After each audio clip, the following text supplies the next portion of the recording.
Dneska si pozrieme a prejdeme si tento článok, ktorý tu vidíte nado mnou. A uvidíme, koľko stihneme. Je toho veľa.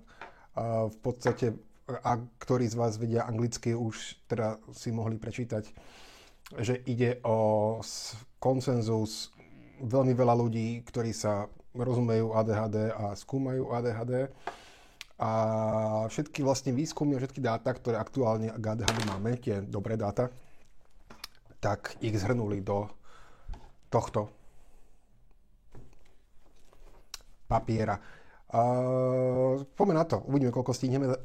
Začneme úvodom, ako to vzniklo, niečo k tomu, a ak bude dobrý čas, 10 minút, tak by sme prešli prvú časť, čo jest.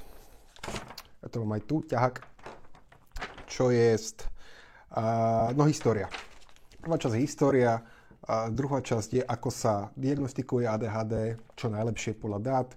Tretia časť je výskyt ADHD, potom ako to vzniká, čo to spôsobuje a tak ďalej a tak ďalej. Takže dneska skúsime úvod a skúsime históriu. Poďme na to. Takže, Svetová federácia ADHD vydala tento medzinárodný konsenzus, kde je teda 208 evidence-based záverov o tejto poruche.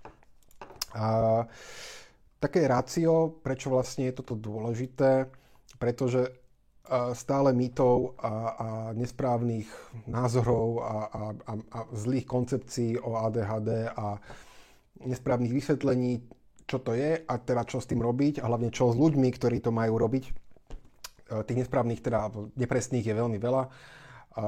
Na Slovensku, nechcem povedať, že zvlášť na Slovensku, ale vždycky nejaká trošku tá špecifickosť u nás tým, že mám pocit, že stále sa veľa financií a iných zdrojov vynakladá na neefektívnu liečbu.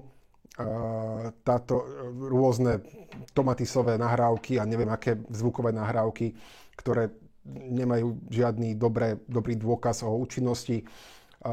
Problémom je, že to u nás ponúka stále veľa odborníkov, čo teda je etický problém, keďže odporúčať metódy, ktoré nie sú podporené výskumami, a pritom máme metódy, ktoré vieme, že fungujú, je neetické. U nás je problém to, že veľa ľudí nevie, ktoré sú tie naozaj funkčné, respektíve nevedia ani, čo to vlastne ADHD je, takže sa to tak cyklí, takže nikomu ani sa nesnažím nejak prihadzovať vinu, ale treba s tým robiť. Takže tá nesprávna potom liečba môže ďalej spôsobovať to, že sa cítite blbo, lebo ak chodíte na liečbu alebo terapie alebo intervencie, ktoré nie sú efektívne a do toho nahádžete veľa peňazí a veľa času a veľa vlastnej energie, tak sa môžete začať spýtovať, prečo to vašemu decku nefunguje, ale prečo to vám nefunguje a čo všetko s vami je zlé. No, s vami nie je nič zlé, len ľudia, ktorí vám predávajú metódy, tiež sú neinformovaní. Takže potom to redukuje ďalej nejakú kredibilitu tých ľudí, ktorí sa snažia naozaj niečo robiť, čo funguje. Nehovoriac o tom, že ako celkovo pôsobí psychologická obec na Slovensku. Myslím teraz, ako vníma psychológov medicína, lekári, psychiatri a myslím, že je nutné, aby aj psychológovia začali pracovať a vzdelávať sa v tom, čo je, ako rozumieť dátam, ako ich interpretovať, lebo cítim to, že sme zaznávaní a nečudujem sa pri tom, čo všetko rôzni psychológovia odporúčajú a propagujú. Takže sme sa rozhodli teraz, že spravíme tento 208 záverov. Aké metódy použili? Ako na to vlastne išli? Prešli štúdie, ktoré mali viac ako 2000 účastníkov, takže veľa štúdií, ktoré mali viac ako 2000 účastníkov, alebo metaanalýzy, to je štúdie o štúdiách, čo je vo vede ten najlepší spôsob dokazovania niečoho, keď zoberiete všetky štúdie, ktoré sa niečomu venujú a ešte raz to celé poriadne spracujete, aby ste vlastne odhalili nedostatky tých štúdií, ktoré vlastne spracovávate. Takže je to štúdia o štúdiách a je to veľmi dobrý spôsob, ako vytiahnuť naozaj tú pravdu z tých dát. Takže, alebo teda urobili metaanalýzy, zahrnuli tie metaanalýzy, ktoré mali 5 alebo viac štúdií, ktoré zahrňali viac ako 2000 ľudí. Takže veľa ľudí. Vylúčili metaanalýzy, ktoré nemali spracovaný, alebo teda nemali pomenovaný, aké vlastné biasy, respektíve aké vlastné predsudky môžu hrať do výsledkov tých štúdií. Pretože ak nejakú metaanalýzu spraví nejaká firma, ktorá zároveň predáva nejaké doplnky, ktoré tvrdia, že funguje na tú poruchu, o ktorej robia tie štúdie, a vyjde im, že náš doplnok je úžasný a funguje podľa našej metaanalýzy, čo akože sa tvári, že to je metaanalýza, že to je veľká kvalita tej štúdie, tak ak tam tieto biasy, napríklad toto, aj iné biasy môžu byť samozrejme, ale ak tam tieto nie sú zahrnuté, tak bohužiaľ treba predpokladať, že tam nejaký ten predsudok, alebo teda skreslenie tých údajov, či vedomé alebo nevedomé, môže byť. A to je samozrejme vždy, lebo sa bavíme o ľuďoch.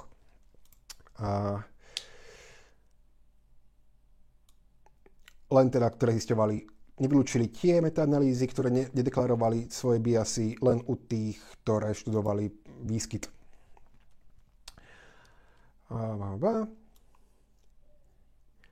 Vylúčili aj liečby, ktoré sú na čakačke.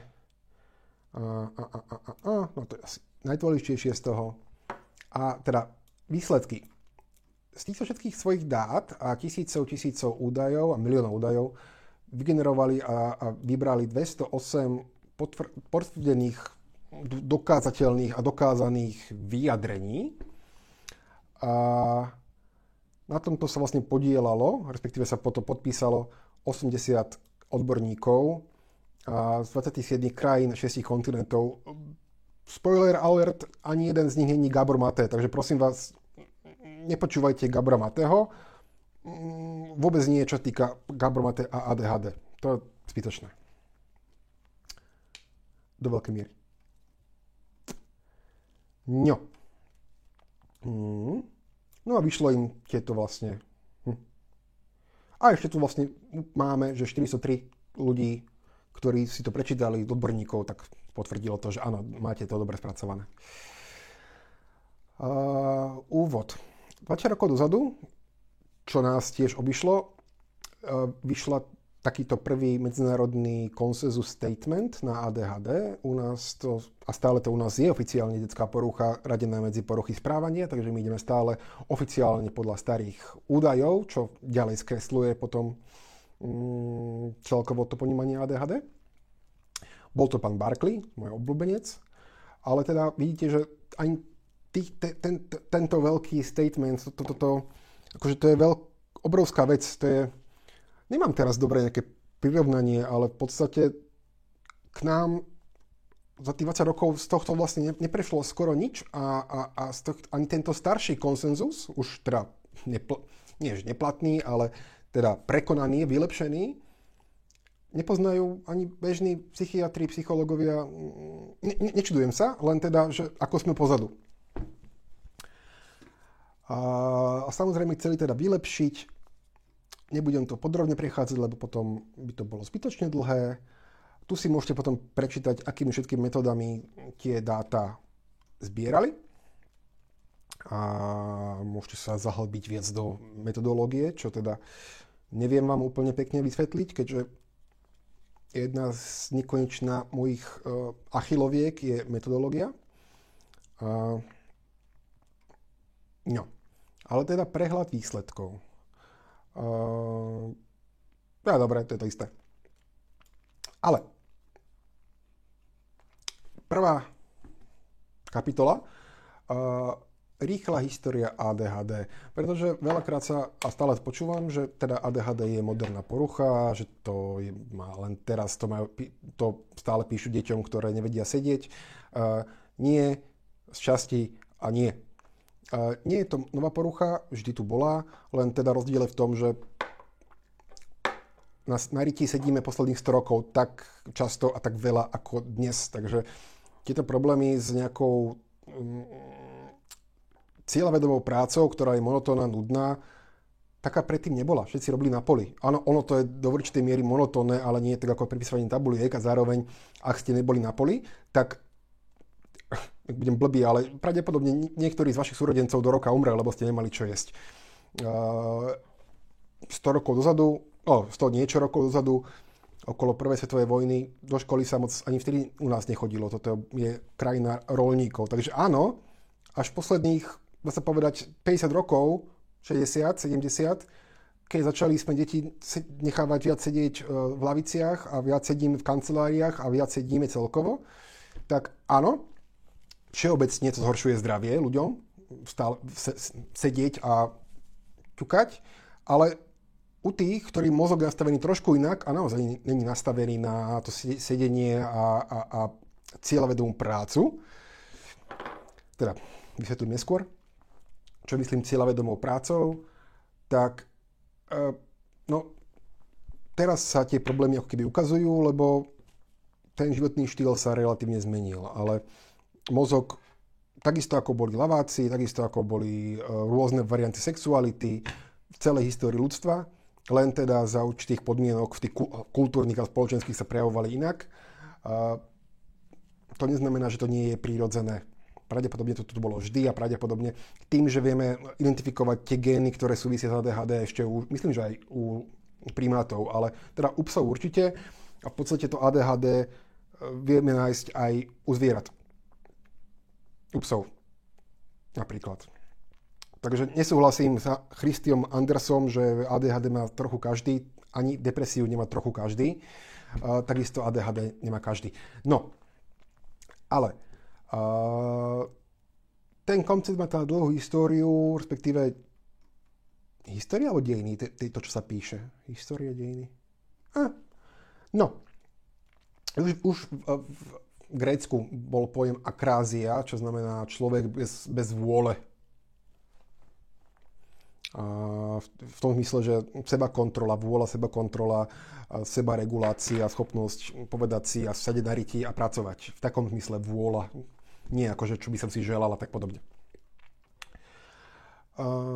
Samozrejme nepoužívali ešte 300 rokov dozadu, 250-200 výrazy ako ADHD. Ten názov je nový, ale tie prejavy už boli badateľné v minulosti. Keď sa pozrieme teda na takú tú prvú oficiálnu zmienku, rok 1775, Melchior Adam Weikart, nemecký lekár, napísal prvú svoju prvú zmienku, prvá zmienka o ADHD, respektíve popísal prejavy, ktoré sú u niektorých ľudí stabilné a sú tým výrazne odlišní od ostatných. O pár rokov neskôr Škót Alexander Crichton, dneska to bude peklo, popísal podobné prejavy vo svojej učebnici. V 1845 tento pán doktor Heinrich Hoffmann, on bol populárny tým, známy tým, že písal knižky pre deti a v tých svojich knižkách popísal dve postavičky, ktoré jeden, neviem, bol to Nemec, takže používať slovenský výraz na jeho postavy alebo slovenské názvy. V angličtine to bolo Johnny Look in the Sky, myslím. No mal tam dve postavy, ktoré jeden bol stále zapozeraný, zahladený a teda nepozorný a druhý, ktorý bol stále impulzívny a všade pobehoval a ten bol zase hyperaktívny. Takže už vtedy celkom mi je z toho jasné, že už vtedy tie takéto typy boli rozpoznateľné celkom výrazne a natoľko boli dôležité pre tých lekárov, aby ich spomínali, lebo veľa z vás viete, že ľudia z ADHD mávajú často problémy s rôznymi vecami nad mieru, aká je možno štandardná u bežnej populácie, tak by som to povedal. Ďalej. V 1845. Som prehodil. Nie, dobre som povedal. Tuto. Heinrich Hoffmann popísal teda svoje dve postavy. Týchto pánov odmietam skúšať vyslovať, lebo to by bolo len, že v týchto rokoch viacerí popisovali už teda spoločne a pracovali na veľmi podobnom koncepte, ktorý teda už pozorovali vo Francúzsku. V 1902 toto je celkom také známe meno, George Steele, Británia, ktorý popísal tento poruchu v medicínskom žurnále, ale teda pán Steele, pokiaľ sa nemýlim, prosím, vždycky ma kontrolujte, práve on je ten, čo označil ADHD ako za poruchu vôle. Ono to súvisí možno s tou akráziou, s tými Grékmi, ale trošku mám tam, ak niečo označíte za poruchu vôle, tak potom to sa tak nejak nabáda k tomu, aby tá liečba bola, že však sa viac sa snaž, alebo zlepší svoju vôľu. A toto sa dá interpretovať veľmi rôzne. Až teda do takých tých prevýchov, no, že história bola farebná.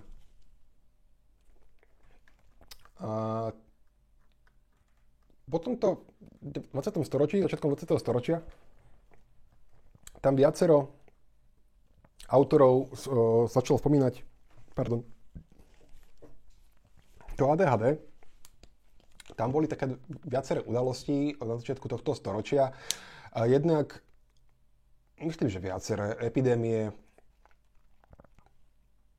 Čo to bolo? Už nepamätám ani ten anglický názov. No, boli epidémie zápaly blán mozgových, alebo ochorenie, ktoré teda postihuje mozog. A boli teda epidémie.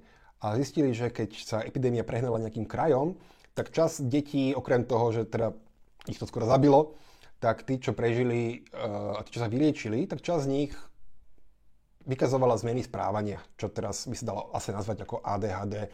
Takže oni si všimli, že po nejakých chorobách, ktoré postihujú mozog, tam dochádza k zmene správania. Takže si uvedomili, že aha, toto súvisí asi s mozgom, s tým biologickým nejakým tým substrátom a nie je to len o nejakej tej vôli, že treba sa len viacej snažiť, že nie, to asi bude naozaj zásah do nejakej biológie, štruktúry mozgu a funkcie mozgu. A to je vlastne tá vetva poznania, ktorá potom viedla k tým názvom ako ľahká mozgová dysfunkcia a ktorým sa dostaneme.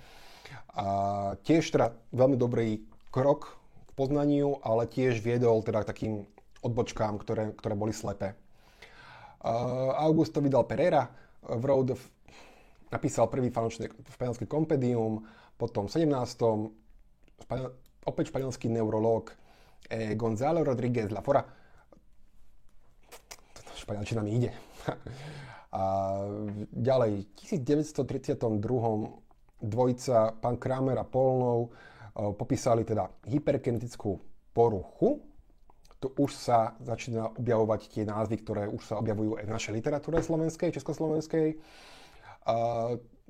Vidíte, potom to prebrali VHO. Toto duo, jeden z nich bohužiaľ bol zabitý v koncentračných táboroch, takže oni potom po druhej svetovej vojne nepokračovali v nejakom výskume.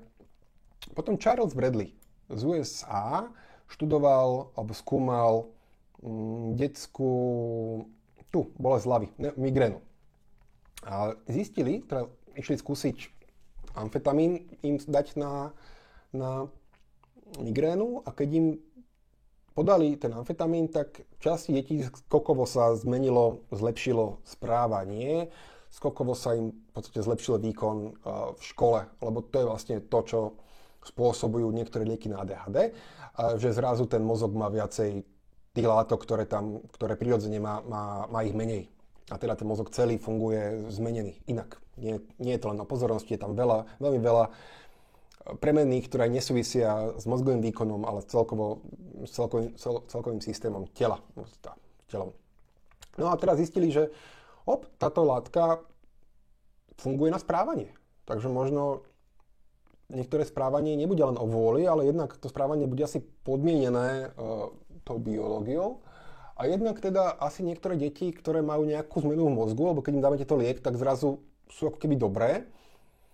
Takže mozog, amfetamíny, takže nejaká súvis s týmto, zároveň veľká zmena v správaní a zmena v školskom výkone. Tu už začína kreovať takéto, že toto môže byť veľmi zaujímavá téma celkovo. V 40. Oni ďalej vlastne zisťovali a skúmali tie deti, ktoré mali nejaké poruchy alebo ochorenia. Zistili, a teda ďalej zisťovali, že veľa detí, ktoré nemali žiadne ochorenia, žiadnu poruchu a žiadny úraz, tak aj tak majú tieto prejavy. Takže už to není ako kedy si to bolo, alebo to začalo, že nie je to veľká porucha mozgu, ale taká minimálna, ktorú vlastne ani nevieme úplne vidieť. A potom ďalej postupoval výskum. Tu vlastne zistili prvýkrát, že tá minimálna mozgová porucha, ktorá vlastne nemusí byť spôsobená poruchou, ale tak sa narodil človek, tak pretrváva až od dospelosti. To sa bavíme o roku 1958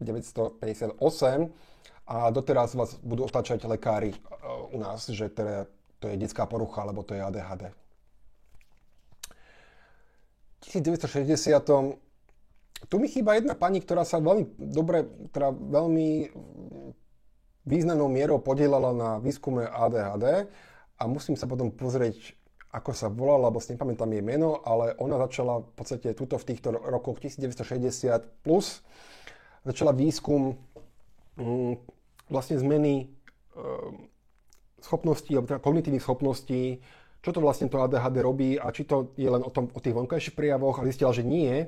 On to vlastne narúša niektoré teda rozumové schopnosti a vlastne od nej sa začalo výskum toho ADHD dovnútra, toho ADD, keď rozdelíme ADHD na hyperaktivitou a bez hyperaktivity, čo nemá úplne opodstatnenie, ale predstavme si to tak, že v Amerike táto pani zistila, že OK, toto ADHD nie je len o vonkajšom správaní, ale je to aj o nejakých deficitoch vnútorných.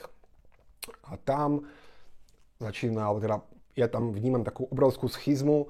Vlastne tá európsky výskum išiel stále po tých vonkajších prejavoch, alebo možno aj tak kultúrne, že v Amerike a v USA je tá individualita, tie problémy so správaním viacej akceptované, viac príjmané a tým, že my sme stále taká tá britsko-nemecká tradícia výchovy, že poslúchať a byť gentleman, kde teda väčší dôraz je na drž a seď, tak tu bol stále väčší problém možno ten vonkajšie prejavy, ktoré narúšali vývoj mladého človeka.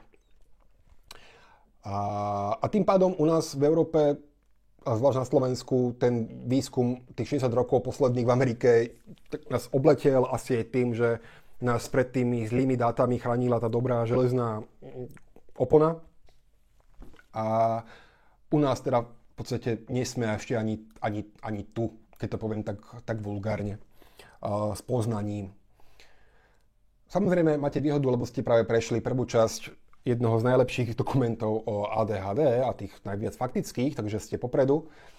Ale teda je to ešte viacej. A keď pozerám, že koľko máme, asi tuto ukončíme a potom si pri ďalšom sa pozrieme, ako sa teda diagnostikuje ADHD podľa najlepšej teda praxe.